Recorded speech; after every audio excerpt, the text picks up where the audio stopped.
애플 없인 못 살아 이렇게 되어 있습니다. 네, 혹시 사과 좋아하십니까? 그렇죠. 사과 네, 좋아하죠. 저도 사과 좋아하는데요. 네. 오늘 그 사과 얘기가 아니라 애플 얘기를 좀 해드리려고 합니다. 투자의 귀재로 불리는 워런 버핏이 애플 없이 못 살아 뭐 이런 노래를 부를 것 같아서 키워드를 이렇게 잡아봤는데요. 예. 투자의 귀재라는 별칭만큼이나 투자에 관한 한 후회를 안 할 것 같은 워런 버핏이 이번에 좀 후회를 했습니다. 애플을 판 게 실수인 것 같다면서 애플은 주식은 아직도 엄청나게 싸다 이렇게 주주총회에서 말했기 때문인데요.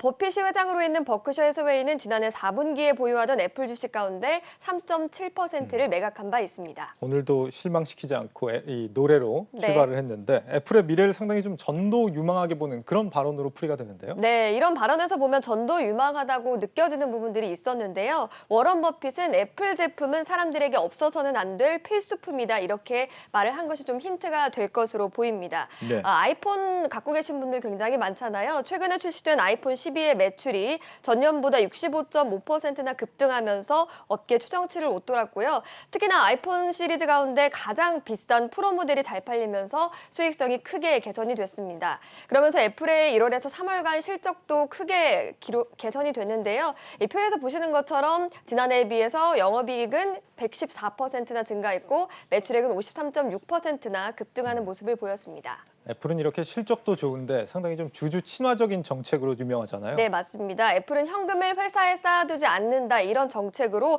돈을 벌면 그만큼 주주에게 다 돌려주고 있습니다. 예. 이번 분기에는 900억 달러의 자사주 매입과 주당 0.22달러의 현금 배당을 실시한다고 하는데요. 애플 지분 일부를 매각한 워런 버핏의 회장이 좀 아쉬워할 만한 그런 대목입니다. 다만 여전히 버핏의 투자 포트폴리오에서 가장 큰 지분을 차지하는 건 애플이라고 하는데요. 우리 돈으로 124조 원어치를 보유하고 있다고 합니다. 일부 팔긴 했지만 애플 사랑은 여전하다, 버핏의 네. 그런 얘기군요. 그런데 애플의 경쟁사 하면 이제 삼성전자 아닙니까? 네. 실적 같은 경우는 삼성전자도 되게 괜찮았던 걸로 기억을 하는데요. 네, 앵커는 삼성전자의 그 휴대폰을 좀 쓰고 계시죠? 그렇죠. 예, 역시 삼성전자의 매출도 굉장히 좋았습니다. 1분기 전체 매출은 뭐 65조 원이 넘었고 영업이익은 9조 원이 넘으면서 뭐 어닝 서프라이즈까지는 아니었지만 실적이 굉장히 좋았는데요. 역시 스마트폰을 담당하는 IM 부분의 실적이 좀 좋았습니다. 하지만 주가는 애플과는 다르게 좀 정반대의 흐름을 보였습니다.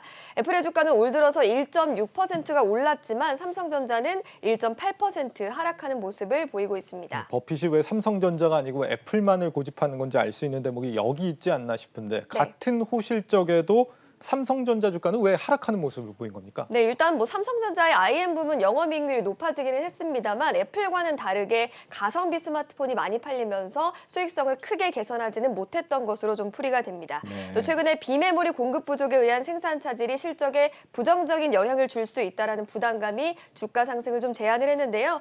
그럼에도 불구하고 증권가에서는 향후 주가 랠리를 예상하고 있습니다. 신한금융투자는 삼성전자의 목표 주가를 지금의 81,500원 수준에서 12만 원으로 제시를 했고요. 한국투자증권도 최근 조정을 매수 기회로 삼아야 된다고 조언하고 있습니다.